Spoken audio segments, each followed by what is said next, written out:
Hello guys! Eto, meron naman tayo guys na gagawin ngayon. Laptop siya, Dell.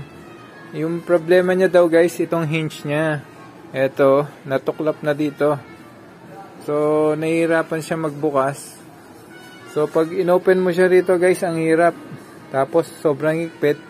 Pag inano mo guys, baka masira pa yung LCD niya. So, ngayon guys, gagawin natin ngayon. Ito naman, nire-repair natin siya. So, tumutok lang kayo guys. Pakikita ko sa inyo kung paano natin pwedeng magawa to. Umpisahan na natin siya. Ito.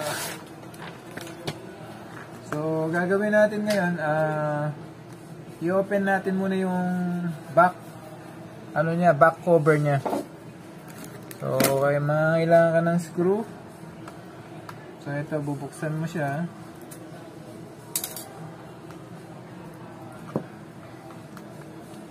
Guys, ito, applicable din sa mga, iba't ibang klaseng laptop na minsan kasi katagalan yung hinge nito. So, masyadong mahigpit na, hindi na ganong nagpe-flex. Kaya isang nalalapak, nabibigla na natin sila. So nasisira na mismo yung holder nila. So ngayon guys, titingnan natin, check natin kung paano natin siya magagawa. Actually guys, marami na akong ginawa na laptop, pero ito ibang klase naman to. So pagsagaan lang natin panoorin guys para makita nyo kung paano yung sinasabi ko, paano natin gagawin to. So ngayon,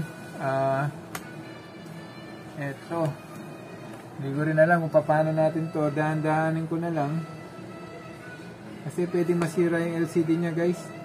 Ayun, ayan. So, ito yung model niya guys. Magandang klaseng laptop oh. i7 siya. Tapos Dell. Okay guys, di ba? Ganda.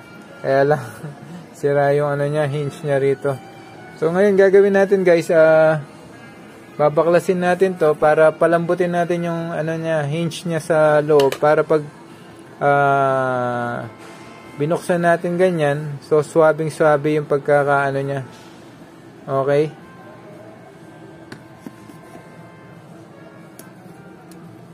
Ito. So, gagawin natin, tutuklapin natin to. Gagamit tayo ng pry. Ito. Ito guys, yung ginagamit kong pang pry ng So, itong steak knife. So, dito, okay na siya. So,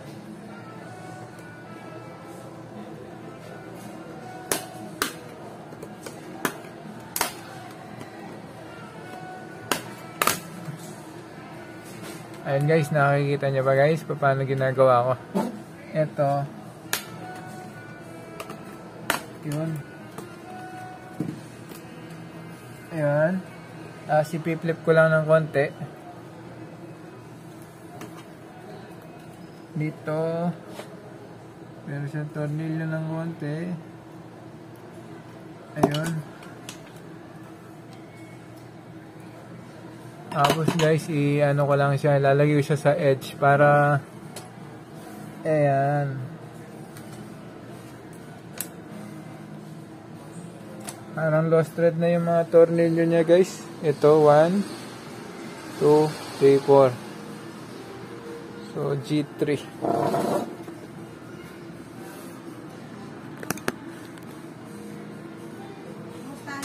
Ay! Eto na, babaklasin natin to. Yun. So yan, natanggal na natin yung back cover nya. So tatabi ko muna to.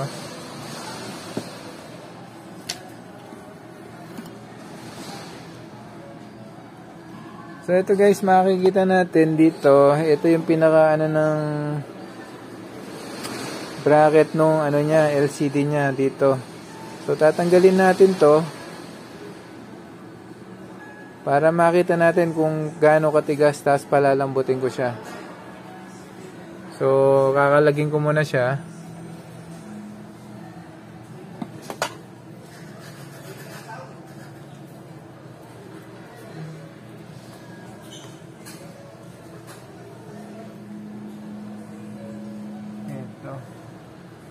So ito pala, kakalagyan muna natin itong pinaka ano niya guys, bago natin matanggal tong frame niya. So ito dito.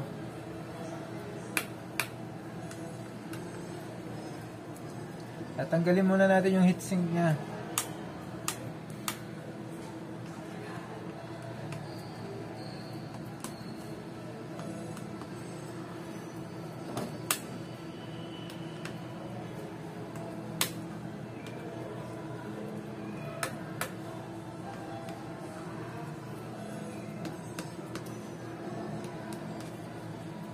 Kasi yung ano nito, heatsink, eto guys, yung heatsink nito nakaharang dun sa wire nung ano niya, nung wifi niya. So pag binunot ko so kasing LCD niya, so kasama yung wire nito, so hindi ko siya mabubunot hangga't nakaharang dito. Okay.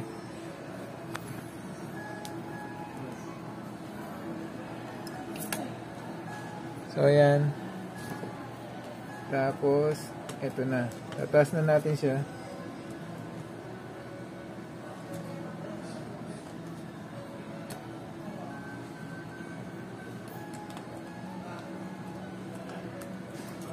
Ayan. So, eto yung pinaka-heatsink niya guys. Dito na pupunta yung init. Tapos, pupunta dito. Dito. Tapos, ibubugan ng pan. So, sama na rin natin yung paglinis sa kanya kasi gagawin lang natin dito dapat yung pinaka hinge nung ano niya.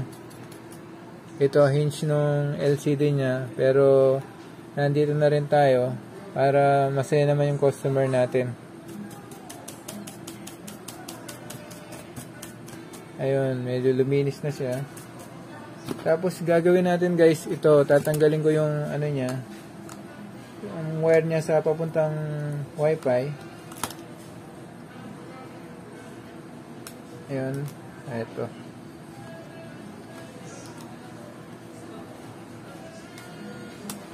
Ayan. So, babalik ko lang yung tornilyo nito para mamaya hindi mawala.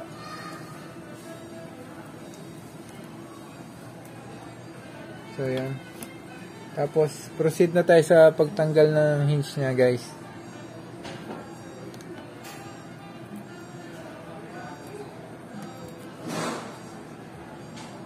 Ito siya. Tapos, itong isa.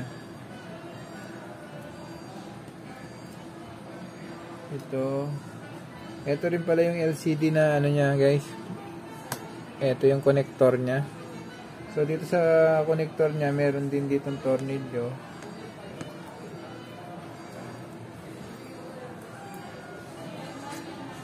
So, ayan. Tanggal na natin siya. So, ngayon, aangat natin yung hinge niya.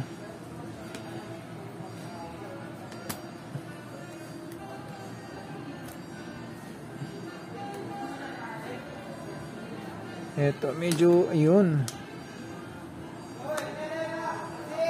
Ito, actually guys, ito lapak siya, di ba? Ito yung gagawin natin ngayon. So, diretso siya papuntang ano, sa loob.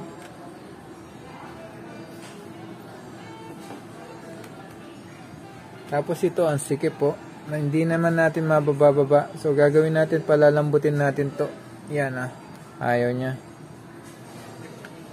So, bubuksan natin ngayon yung ano niya, guys, yung LCD niya. Ito, LCD panel niya.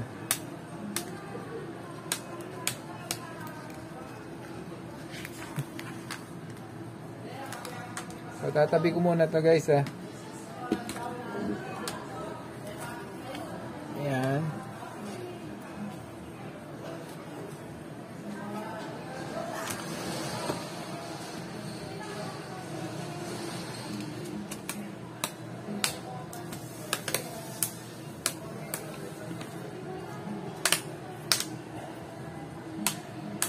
Kasi pag napabayaan to guys, yung ano niya, hinge niya na hindi niya pinagawa, baka lalong matamaan yung LCD niya, mas mahal.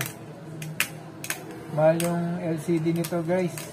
LED na sila, hindi na pala LCD.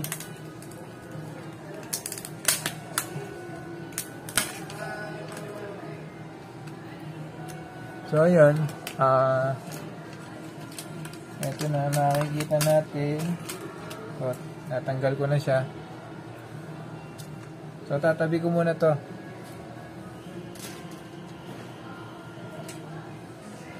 Tapos makikita natin yung hinge niya. Ito na oh. So wala na siya sa ayos guys. Hindi katulad nitong isa. Nandito pa yung mga tornilyo niya. So ano pa siya, intact pa siya. Pero ito wala na oh. So ngayon gagawa tayo ng paraan para maidikit natin siya. Okay guys, tapos ito.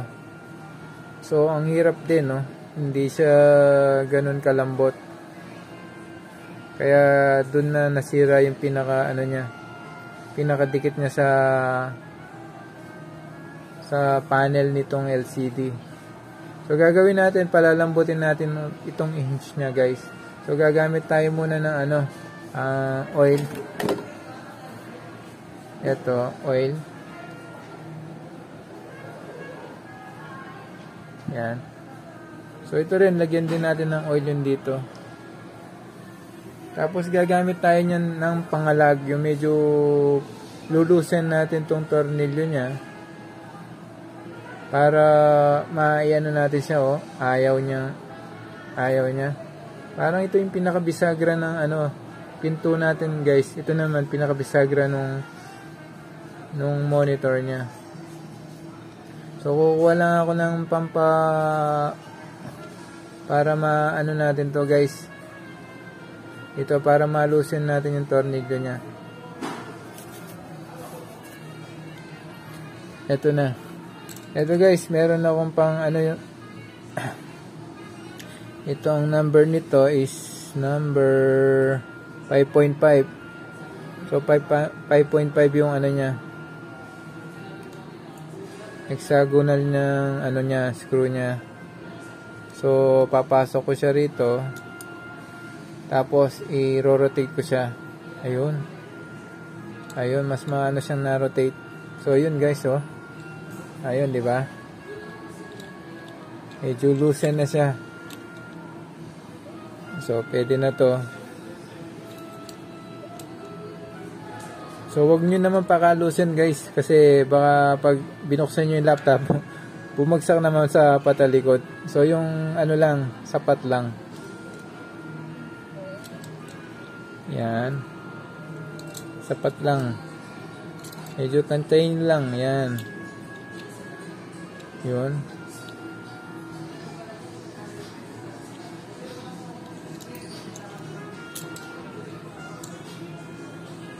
Yan. So tapos niyan yung isa. Ito naman yung dito. Ito. Itong hindi nakakalag guys. Itong isa. So dito papasok mo lang to. Kasi guys to makikita nyo ang sikip po. Ayaw nyo talagang matupi. So gagawin natin, i-ano ko siya, insert ko to dito sa tornilyo niya.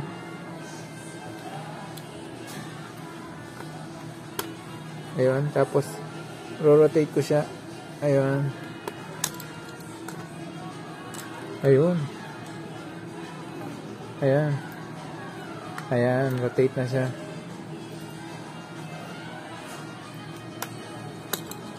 O, konti pa. Yun. Ayan. So, ayan. Na-solve na natin yung isang problem niya. So, yung pangalawang problem niya guys, itong kailangan natin maidikit to. Kailangan natin maidikit to sa panel niya. Katulad nito, ito nakadikit. So ngayon gagamit tayo ng Mahiwagang glue stick.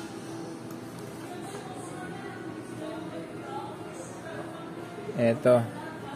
So ayan, nakahuluman na siya. Nakakabit na.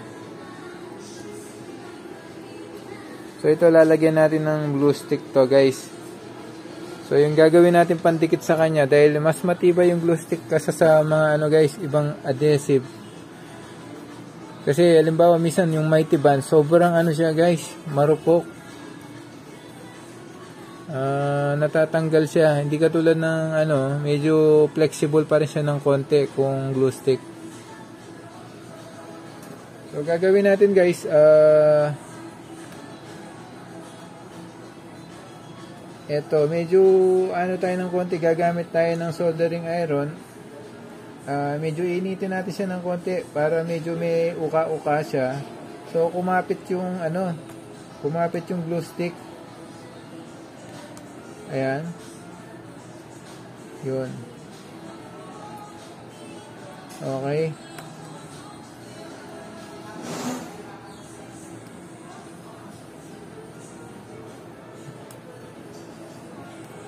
Yan. Tapos gagamit na tayo ng glue stick, guys. Dali, saan ba yung glue stick ko rito? Ni-ready ko na siya kanina. Eto siya. So ngayon gagawin ko, lalamnan natin siya ng glue stick.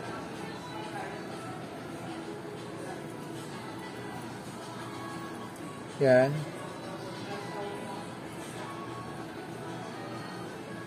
Yan.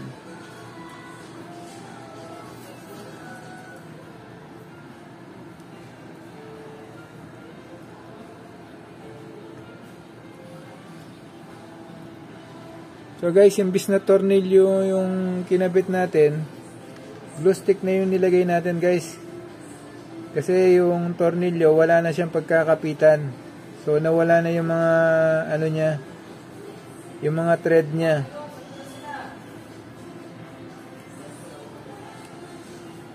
So ito, guys, kung makikita nyo, ayan, napalitan na sila ng glue stick.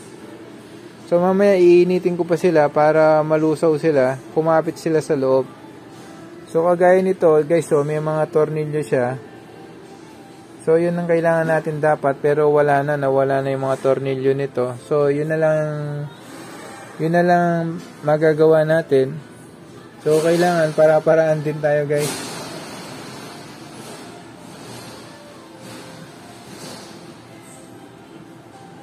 So, importante, guys, matuwa yung customer natin. Tapos, maganda naman yung kalalabasan nito. Yan.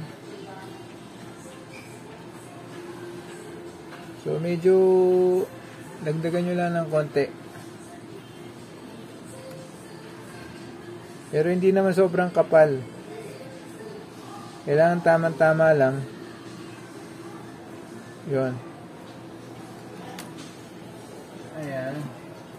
Tapos sasapinan ko lang ng konti.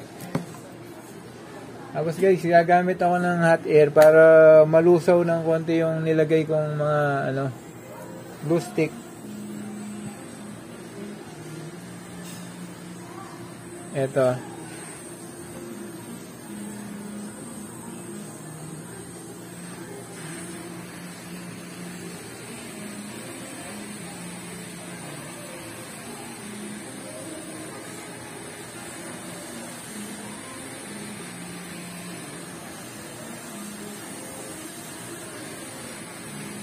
So ayan, lusaw na sila, guys. Ayun, ito na. Didikit ko na siya. Ayun. So gagamit ka ng pang-press. Ito, pe-press mo sila para dumikit siya ng gusto, guys. Ito, yan. Tapos siguro wait ka ng 1 minute to 2 minutes para dumikit to.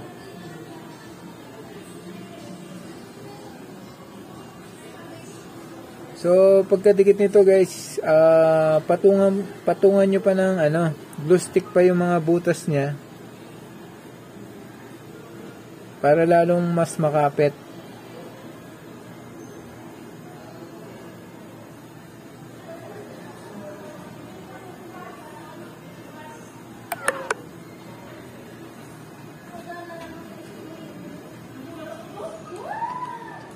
Okay, yun. Medyo na-press na natin siya. Tapos, napatungan natin siya ng glue stick ulit.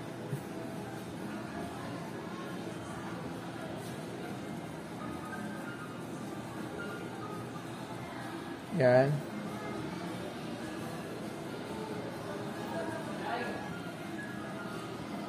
Yan.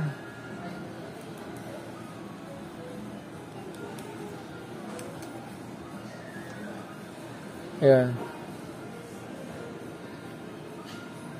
Tapos mamaya papakita ko sa inyo kung paano, kung ano na yung resulta. Ito.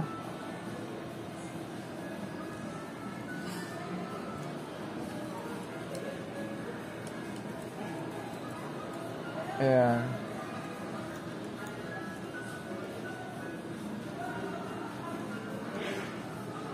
Yun. So, konti pa rito.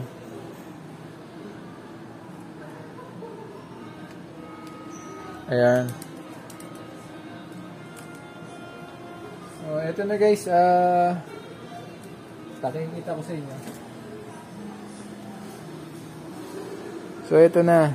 So, nilagyan na natin siya rito. Imbis na screw ganito, so inilagay na lang natin guys yung glue stick. Yan. Dinikitan natin siya ng glue stick. Okay.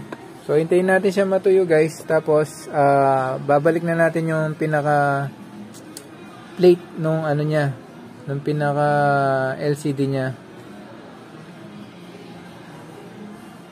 So wait lang tayo guys. Tapos po-forward ko na. Ito guys, balik na natin yung plate niya. So ito guys, sa mga gustong matutong ganito, minsan pumunta kayo sa mga sa mga kusan marami nagtitinda mga tools. So tapos tandaan nyo kung ano yung mga tools na someday na magagamit nyo. Tapos yun ang ano nyo. Pag halimbawa meron kayong gagawin, maiisip nyo na meron pala akong pwedeng bilhin na pantanggal ng ganito. So, maalala nyo kung saan nyo pwedeng ibilhin, di ba? So, ganun din ako guys. Minsan, palakasan lang din ng loob na kaya mong gawin to. Hindi naman kayang gawin guys. Basta, malakas lang yung loob mo, tapos magtiyaga ka kung paano. Tapos, sisipin mo, diskartehan mo kung paano mo siya gagawin. Yun nga sabi nila, yung para-paraan lang, di ba guys? Ito, babalik na natin to. So, po-forward ko na siya. Ito na guys, nabalik na natin siya. So, ayan. Medyo pulido na siya. Tapos ito, nabe-bend na natin siya. Hindi katulad kanina, hindi. Ito rin kabila. Ganyan din. So, babalik na natin siya sa mismong pinaka, pinaka housing niya.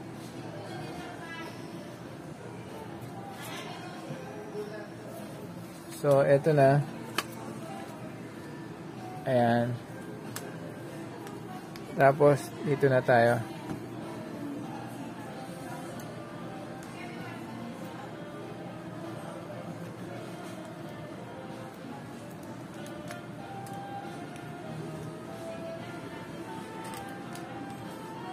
Ayun.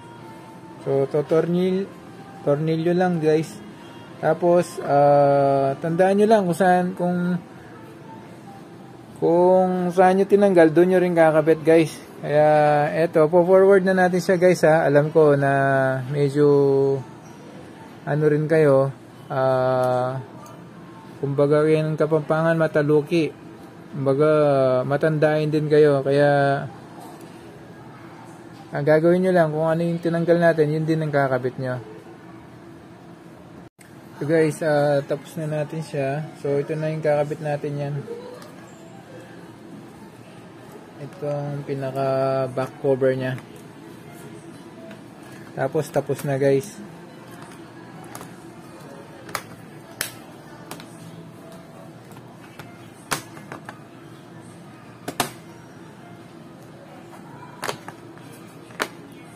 Yan. Sigurado meron na naman tayong happy customer nito guys. Nakagawa na naman tayo ng isang unit. So ganito lang guys. Diskarte lang din. Minsan paghilig mo talaga, mas mabilis mo nagagawa ang isang bagay guys. Yan. Tapos lilinisin mo siya. Ito guys, tapos tutornilin ko na lang siya, tapos makikita natin mamaya kung paano na siya mag-flip na ganon. Ito, natapos na natin siya. So, ito na, moment of truth. Ayan.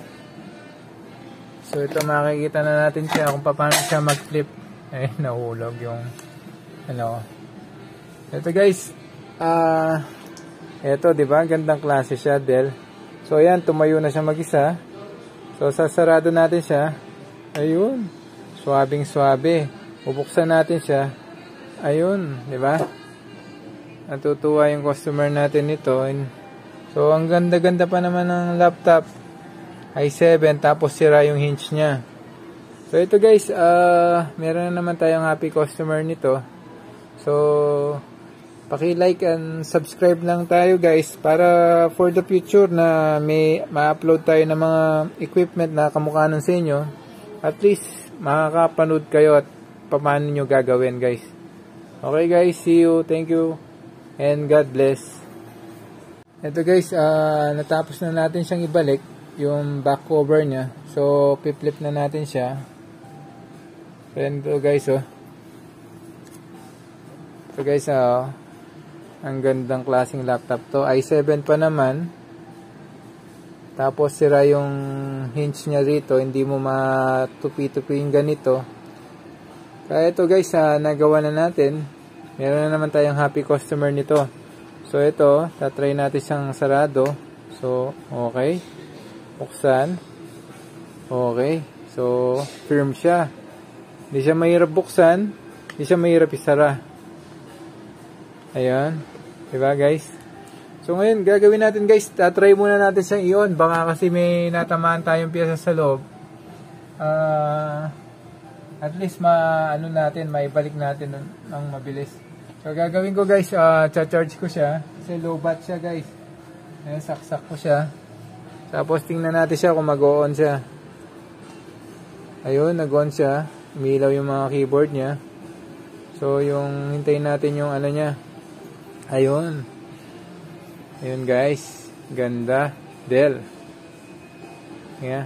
Kalago mo na. Kasanting mo na. Ibig sabihin, kaganda mo. Saka kapogi mo. Ayun guys, ito. Diba? Sulit. So, meron na naman tayong happy customer nito. So, job well done na naman tayo guys. Kaya, next time guys, lagi lang kayo tumutok dito kung gusto nyo matuto sa mga nire-repair natin. So, kung kaya naman natin i-repair yung mga equipment, so gagawin natin guys. Pag hindi talaga, di hindi, at least na-try natin, di ba? Okay guys, see you. Thank you so much and God bless. So, ulitin.